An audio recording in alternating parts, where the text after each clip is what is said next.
Kalau gitu Pak Syukur, sebegitu seriusnya begitu sehingga juga pada saat sebelum Mbak Puan bertemu dengan Mas AHY, kemarin juga Pak Sekjen PDIP bertemu juga dengan, Pak Sekjen Demokrat? Ya kan jelas tadi, saya tertarik satu statementnya Prof. Karim tadi yang mengatakan, ya jangan ada barikade-barikade. Kita ini kan kami, PDI Perjuangan kan tidak bisa membangun bangsa ini sendirian. Kita ini kan konsep dasar kita kan gotong royong.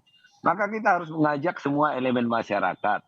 Nah, terkait dengan pencalonan AHY sebagai calon wakil presiden, tadi kan itu kan tidak fokus AHY, ada 10 orang yang masuk Mhm dalam mhm. radar. Tetapi saya sudah sampaikan tadi, keputusan itu ada di tangan Ibu Mega, mutlak itu. Nah, mendengar dari elemen-elemen lain termasuk juga nanti berdiskusi dengan Mas Ganjar itu pasti akan dilakukan. Tetapi saya percaya 1000% bahwa ketua umum saya tidak bisa diintervensi. Nah, Oke. pertemuan antara Sekjen PDI Perjuangan dengan Sekjen Demokrat, nah tentu kan ini Mmm, bagaimana kita ini bisa mmm, menyatukan pikiran, oke. menyatukan Pak tujuan di Syukur, dalam membuat nanti pileg dan pilpres itu pada tahun 2024 oke oke. berlangsung dengan aman dan lancar.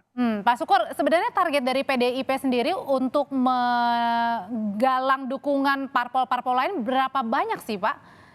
Untuk Ya intinya memenangkan kan nama begini, Pak Ganjar? sebenarnya bukan kami tidak memiliki target untuk sekian persen. Intinya adalah PDI Perjuangan bisa mengusung calon presiden dan calon wakil wakil presiden sendirian.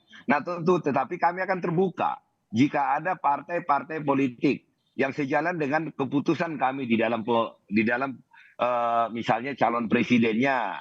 Nah, saat Ibu Mega memutuskan Ganjar Pranowo kan ini sudah bergabung, ada P3, ada Oke. Perindo. Mhm Nah, mhm. terus kemudian ada Hanura. Nah, nanti diputuskan cawapresnya, ada lagi yang lain yang gabung, Mhm. yang merasa bahwa apa yang kami putuskan itu adalah yang terbaik bagi bangsa dan negara. Kami tidak memiliki target untuk wah sekian persen ini. Kami percaya Oke diri bahwa dengan apa yang kami sampaikan kepada rakyat Indonesia, maka rakyat Indonesia akan memilih apa yang mhm, kami oke. calonkan.